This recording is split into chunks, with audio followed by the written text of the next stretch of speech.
welcome back to the Tech Talks Daily Podcast. Now, have you noticed how years after companies spend millions of dollars on digital transformations, their investors ask, why is there no return on this investment? It's not that digital transformations are a waste, but more that companies haven't designed them from the outset to maximise value. So ultimately, they overpay and get no payback. But in Digital Transformation Payday, Navigate the Hype, Lower the Risks and Increase Return on Investments, Tim Bottke, Senior Strategy Partner at Monitor Deloitte and Associate Professor for Strategy and Digital Transformation at SDA Bocconi Business School, he's providing a provocative new perspective on digital business transformation and using his research to go beyond the hype and uncover its real financial payback. And the reason this struck a chord with me is because in this period of economic uncertainty all around the world, businesses are faced with doing more with less. And as a result, every single tech project will face scrutiny on the value that it offers. So with that in mind, how can this process ensure maximum return on investment and value? And I want to learn more about that and this proven framework, how it's defining any company's next digital transformation effort from end to end, and how the process ensures a maximum return on investment and value, and the empirical data used to measure it. So buckle up and hold on tight, because it's time for me to beam your ears all the way to Munich in Germany, where Tim is waiting to share his story. So a massive warm welcome to the show. Can you tell the listeners a little about who you are and what you do? Anil, many thanks for the invitation. So I'm Tim Bottke. I'm a senior strategy partner at Deloitte. And in my second role, I'm also a strategy and digital professor at SDA Bocconi, which is Bocconi University's business school in Milan. Wow, you're incredibly busy. And I've got to take you back in time here. I'd love to find out more how you ended up on this path. So can you share your origin story, where your passion for tech came from, and what put you here? Yeah, it might not sound it from what I said, what my roles are, but I've always been a technology geek.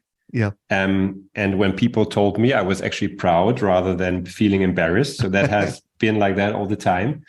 And it all started after university, when I ended up in a firm which was building mobile operators from scratch until really the first customers were on board. And in these kind of launch teams, you had no choice. You couldn't do just your usual business strategy stuff. You needed to be deep in tech, understand the tech. It took me some time and I learned to love it. And I've always been in the telecom media entertainment industries most of my time. And we were always proud that we are very advanced in what technology is doing. By now, many others have catched up. But I still love it. And there are so many developments, which, I don't know, it's a great time from that perspective. And it's a sad time from many other perspectives, geopolitical, recession, etc. And the beauty is that if these two things can be made to work together, then there's probably sometimes a way out of all the challenges we have at this point in time. Love that. And I thought I was a busy guy, and that path would not only lead you to two different roles, but you also had time to write a book called Digital Transformation Payday, Navigating the Hype, Lower the Risk, Increase Return on Investment. So before we find out more about the book, can you tell me what inspired you to write it? Actually, a discussion with one of my most important clients, a CEO. Yeah. I had known him for a long time, so it was more a private discussion than a usual consultant-client discussion. And he more or less said, Tim, we need to spend $500 million to transform this company, to replace all the legacy technology, to change everything into what now everyone is telling me needs to be done in this old ecosystem. And the other option would be that I just start wearing jeans and trainers, ask my investor relations people to paint the annual report, put digital on every third page, add a bit of AI here and there, and spend 30 million and just buy two startups, call it accelerator, whatever. And he said, look, tell me, I will only go the first route if you have proof that within my tenure, that will make me happy and it will make my shareholders happy. And the tenure was rather 2 to 3 years, not 10. And I said, look, I have no answer. I have no proof. Yeah. Actually, everyone is talking about it, that disrupt yourself before being disrupted, future ready, all these words. Everyone is talking about it, but no one, to my knowledge at that point in time, had actually really proven at scale for a corporate what the real impact would be. And I couldn't accept that. Then I'm back to the geek thing. I said, look, then I just fix it. I solve it. I first tried with a small project and I didn't like the result. Then I said, I do it myself. Then I was a bit stubborn. Then I found out, wow, it's nothing for over the weekend to fix it. And then I entered this journey. So I went back to university, understanding, look, if I do it the right way. And it was then a multi-year research project, which then led me to become part of the faculty and all these things. It was all more or less a side effect. And once I had the research done, then the question was, so what do we do with it? Do I just leave it to the academics to read, or do I then go back and combine my 20-something years consulting experience with that outcome? And that's where the book came from. So then I wrote the book. I rewrote everything. The book is still not an easy 10 reasons how you can succeed or 5 big mistakes or whatever book, because you have too many. Yeah. It's a tough read, but it's going very deep and it's answering the question. So I could go back to him. He has changed the company. He's now in a bigger company. Funny enough, the same problem still existed, just in a different company. So yeah, that's how it all came. And now I'm very happy that I can have many interesting and great discussions, because it's really fitting the time, that the buzzword time, no one can afford these days to do digital just because it's digital, or to do tech just because it's cool to do tech. There has to be a real economic and strategic rationale behind at scale, not just in a tiny pocket of your organization. And you raise so many interesting points there, because traditionally, years after companies have spent those millions of dollars on digital transformations, their investors ask, was there no return on investment here? And it's not that digital transformations are a waste, but the companies haven't designed them to maximize value. And as a result, they overpay and get no payback. So that's kind of what got us here. But can you expand on that and set the scene, just to share any additional insights around your experiences on this? Because I know it's a passion close to your heart. Right? Yeah, very much. So we could talk for hours, but what my key learning in all the research really was, it's not about the bad intentions, It's not, you can say, look, these guys, they all wasted money, etc. That's not the root cause of all of the problems. The problem is that the ecosystem, and it's the same for every hype you find, but here it was really amplified. The ecosystem around digital was really pushing everyone to feel bad if you don't do it. And then if you combine that with something which I have very high respect of, but which can go terribly wrong, with the whole agile trend, if you combine buzzwords with something, let's try and be quick and implement in cycles and watch and learn, etc. If you don't have the big picture ready from the beginning, then it's just getting faster and faster, but potentially in the wrong direction. And that's what happened very often. And you hear all these data points saying 70% of digital transformations fail. But when you look as an academic into where this is coming from, it's very often questionnaire-based research results from executives. So it has never been properly analyzed to be comparable. And then that's the best sales tool you can have, obviously. So if you tell people 70% of all transformations fail, but if you use my 10 success factors, you will succeed, then you'll be in the 30%. Nothing better can happen. But people stop believing this.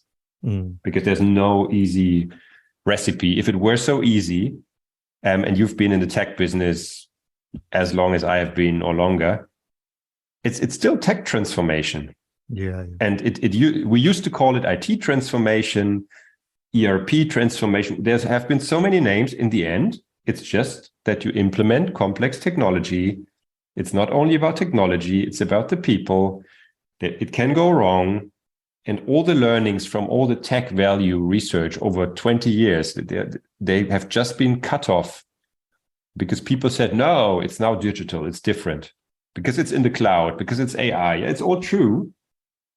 But in the end, the breaking points from why these things are not working are less and less technology, because there are so many great suppliers out there. They do great platforms with great cloud suppliers, etc. But that's not the problem. The problem is that if it's not coming from a business strategy to win in the marketplace against your competitors, you just implement technology with the same rules as ever before at higher cost, with the same failure likelihood, etc. And then you end up not creating value because you didn't start with this question from the beginning.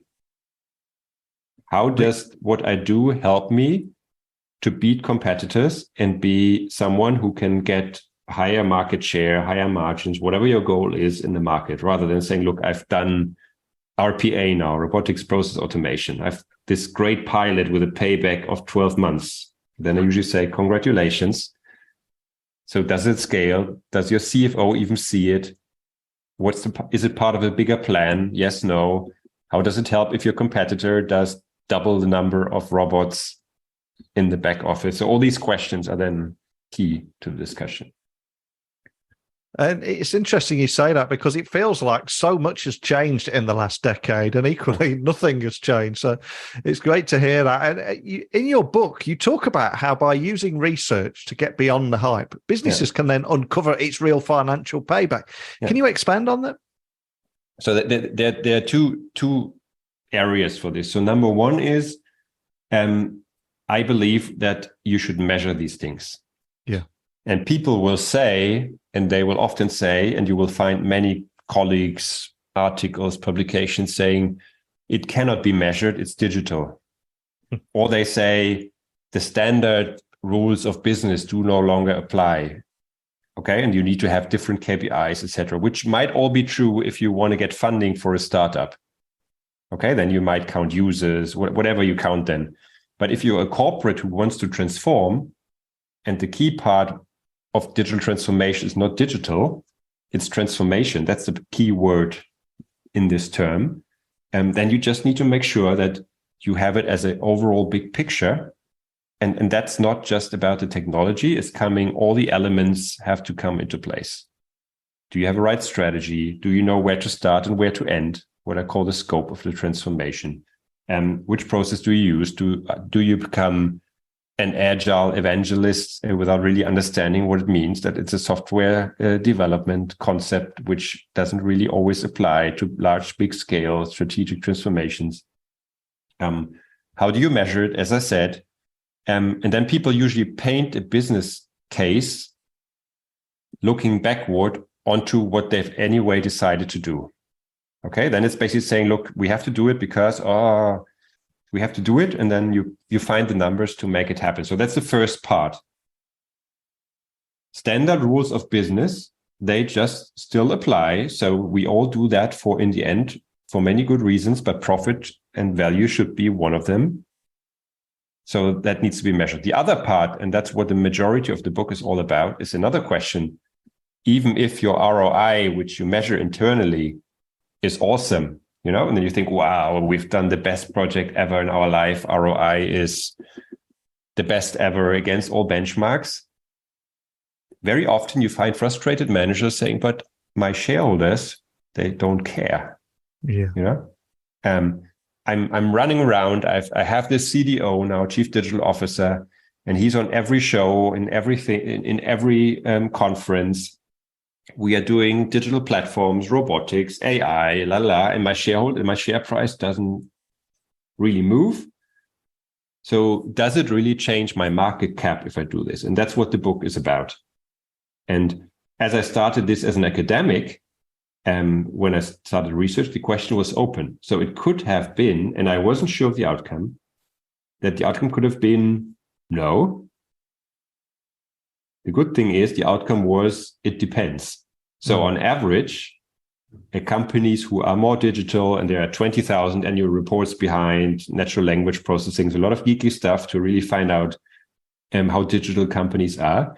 On average, companies who are more digital have a higher market cap as a correlation, not as a causality. Now, the geek talking again. And the bad news is it's on average.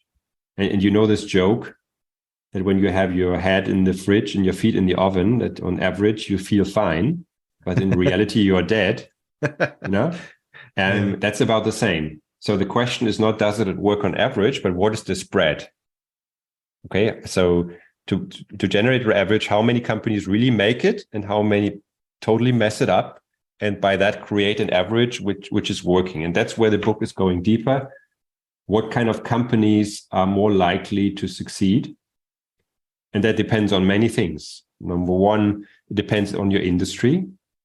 So shareholders have very different appreciation about being digital first and all that stuff, depending on which industry you are in. There are some where we believe, look, these boring old style industries.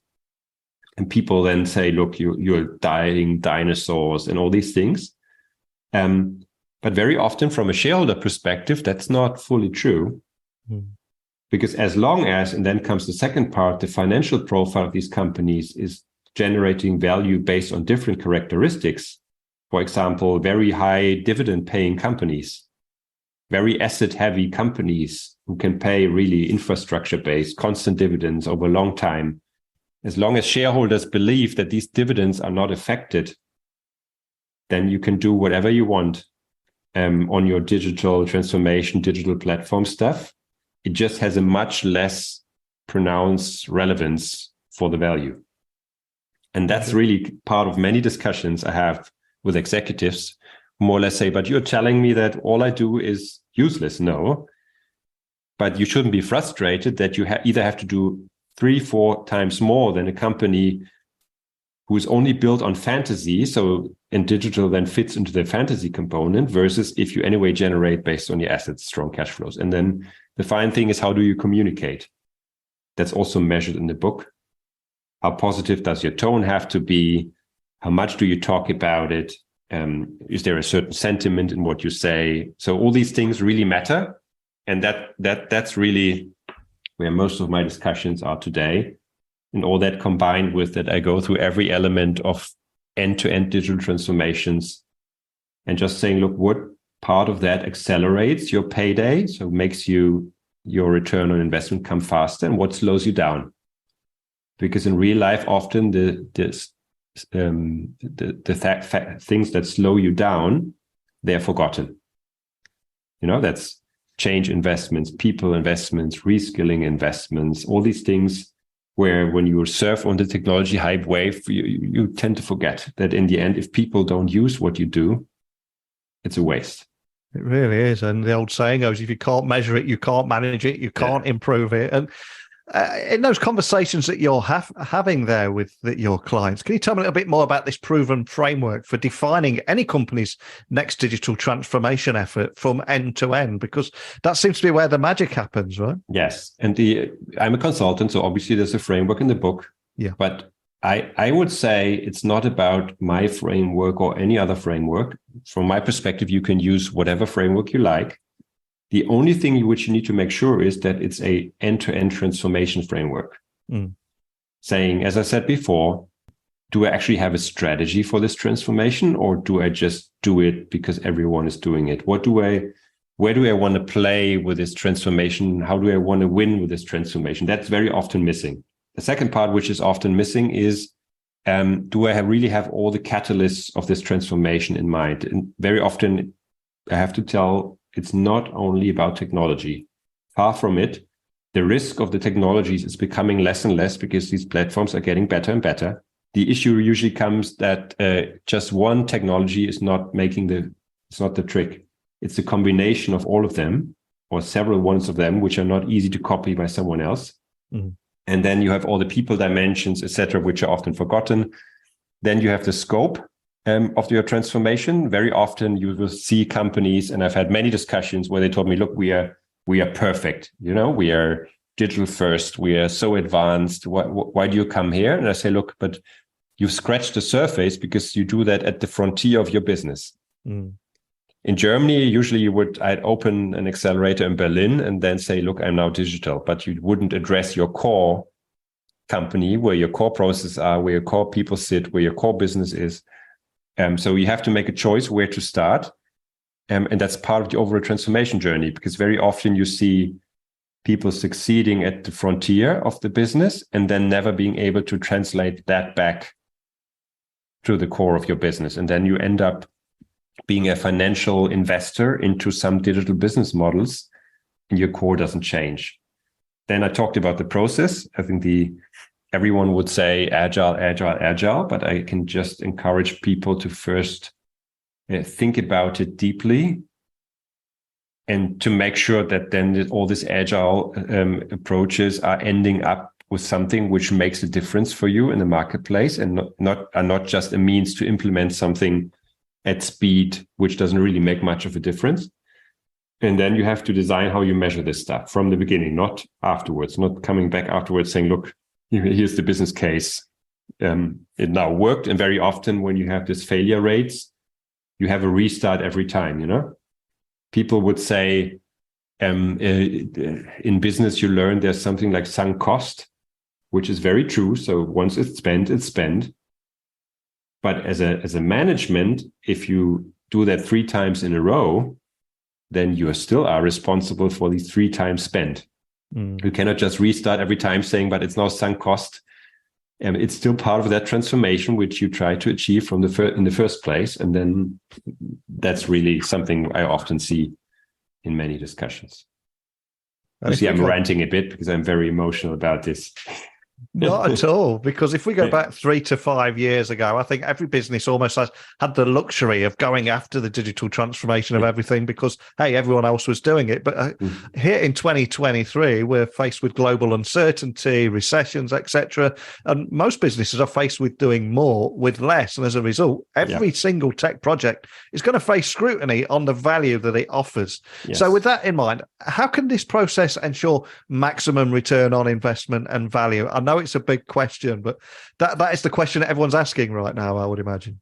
And it's a very hard question, but I think the minimum is that no one should accept anymore that there is no clear business case being built with all the basic rules of business, which have always applied. I wouldn't care what model is used, but a business case in the sense that you have an ROI, an NPV, whatever then the measurement is, and that everyone agrees that to the best of their knowledge at that point in time, that's what they're going to expect.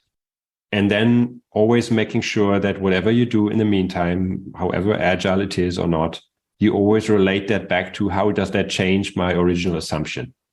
And you wouldn't believe how often this is not properly done systematically. And then the second thing is, if it's a digital transformation business case, it shouldn't be a niche case, and that's why the book always talks about these accelerators and accelerators, because very often business cases might look better because you forgot many of the accelerators of that transformation.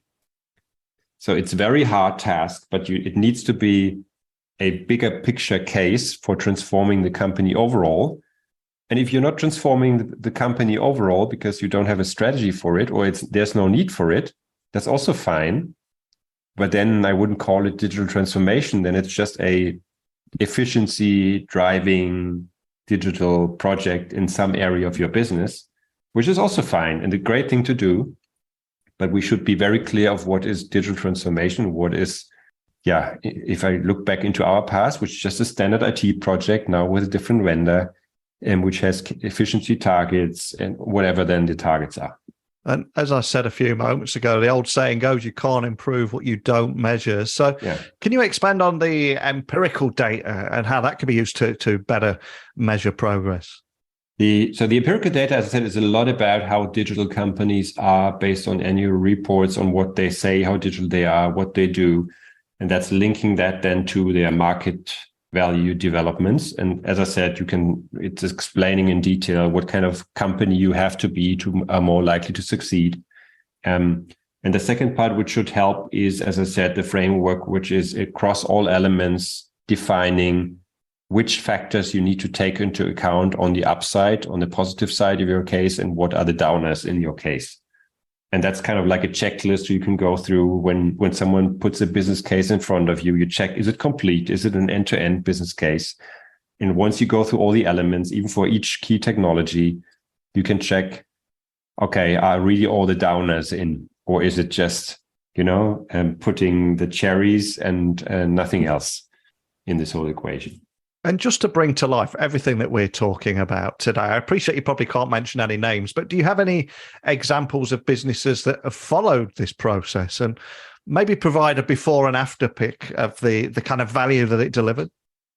I cannot tell you any names, as you rightly guessed. And you will also not find any names in the book. Yeah. And that's on purpose. Because, most of the transformation stories you find today, when I'm as a consultant with a lot of confidentiality and mechanisms behind us, I really wonder where these stories come from. And if they come from interviews, then it's already very clear how biased they must be. Yeah. Because on that part, there's almost no transparency at all what anyone is doing. Mm. But obviously there are stories, and usually it's a learning path. So as I said, defining a business model, a digital business model first, based on some technology, IoT, you name it, there's so many.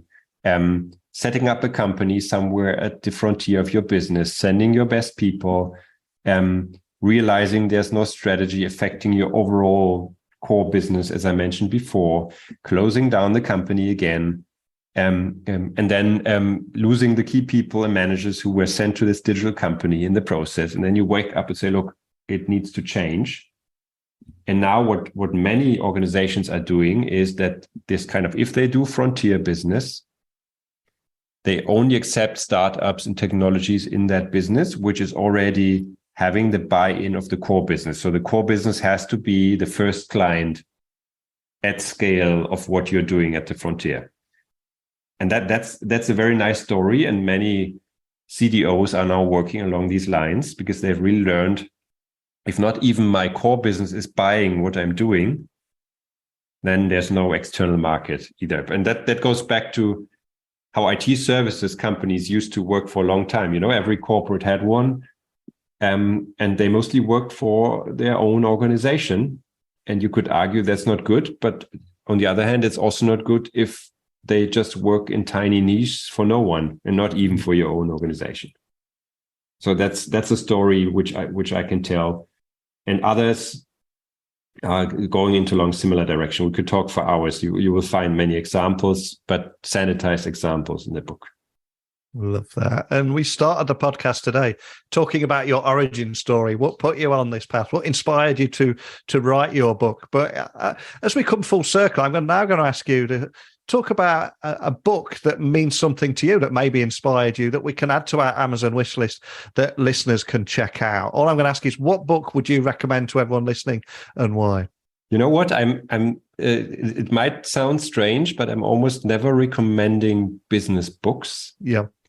Because I believe that's part of, then people need to make a choice, and they are good ones, and based on recommendations, you can read them. But the real inspiration comes more from other areas. So I don't know if you like Neil Stephenson and Cryptonomicon, so these more kind of sci-fi books. And there's so much truth whenever they're written in them that 5 to 10 years later, it's really happening. So, and he, for example, invented the metaverse before anyone else invented this. So that's what I would always recommend. So just pick any Neil Stephenson book, enjoy it, and then be surprised that it's becoming reality at some point in time. And Cryptonomicon is my favorite one. Yeah. Was it Snow Crash that inspired that was the first, yes. Snow Crash. That's the first one I read long ago. And Cryptonomicon is awesome. But Snow Crash was really the source of all things happening today. Wow, I'm going to get that added to our. You should get him on for an interview. I think if you would ask me should you invite, try him. Oh, okay. Yeah. The gauntlet has been thrown. We'll see what we can do there, and I'll get the book added to our Amazon wish list. But what about yourself? What's the best way for people to find your book, find some of the work you're doing at Deloitte, or connect with you or your team and all the content that you're creating? What's the best starting point for everything? That's pretty easy. So there is a webpage called digitaltransformationpayday.com. That's where you can reach out to me, where you find more information. The book you find in every retailer, all of them, the digital ones and the normal ones.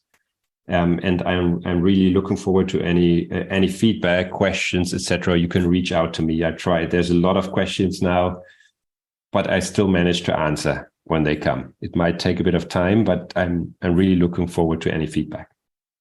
Brilliant. Well, I'll add links to that to the show notes so people can find that nice and easily. Big takeaway, of course, is digital transformations are not a fad. We can all agree on that. They're here to stay. But with your book, Digital Transformation Payday, we're hoping to put an end to the worries about cost, the pain, and the stock price pressure that they've caused.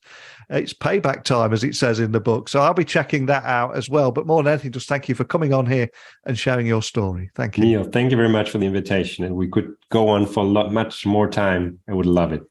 The big lesson we've learned here is digital transformations are not a fad. They're here to stay. And I hope that Digital Transformation Payday will help to put an end to some of the worries about cost, the pain and the stock rise pressure that they previously caused. But I'd love to hear your thoughts on this. Please email me, techblogwriter@outlook.com. You've heard from me, you've heard from today's guest. It's time to hear from you and hear your insights and different opinions and insights. You can also send me a quick DM on Twitter, LinkedIn, Instagram, just @NeilC.Hughes. Now, on this podcast, we've recorded more than 2,300 interviews and covered just about every security issue that you can imagine. And I recently read that given a choice of allowing your friends to spend 15 minutes in your home unsupervised or 15 minutes unsupervised on your smartphone, nearly everyone said in the report, the home, because the thought of having someone accessing their phone was just the stuff of nightmares. You hear my opinions every single day, but today I want to ask you, what annoys you about the lack of privacy online? And the fact that someone out there knows absolutely everything you do online, and whether you like it or not, that is your internet service provider. But if you wanted to stop your internet service provider from always looking over your shoulder and profiting from your data, well, I'm going to recommend Private Internet Access, which is the world's most transparent VPN provider with over 30 million downloads. I think it's the perfect software for staying private online because it hides your IP address and encrypts your internet connection. And it's easy to use. There are many apps available for all operating systems, and most attractive of all, PIA has servers in 84 countries and in all 50 states. One subscription can protect up to 10 devices at once. And the reason I say this is my son is currently touring Southeast Asia, and he told me that Private Internet Access protects him while he's working away on numerous networks and also allows him to access his favourite TV shows at home. But I want to hear your stories too. And if you too would like to enjoy all the benefits of Private Internet Access, now is the time to subscribe. Simply head to piavpn.com/techtalksdaily and get an 83% discount. Seriously, 83%. That works out at just $2.03 a month, because you get 4 extra months completely for free. But to activate it, you must go to piavpn.com/techtalksdaily for a truly private digital life. One last time, piavpn.com/techtalksdaily. And that's it for today, though. Well, the good news is I've got another guest lined up tomorrow. I cordially invite you to join me in doing it all again. And I will be taking the show on the road in March. If you're going to any events in Utah or Vegas, hit me up, let me know. Maybe we can have a hot coffee or a cold beer. But on that note, just a big thank you for listening today. And until next time, don't be a stranger.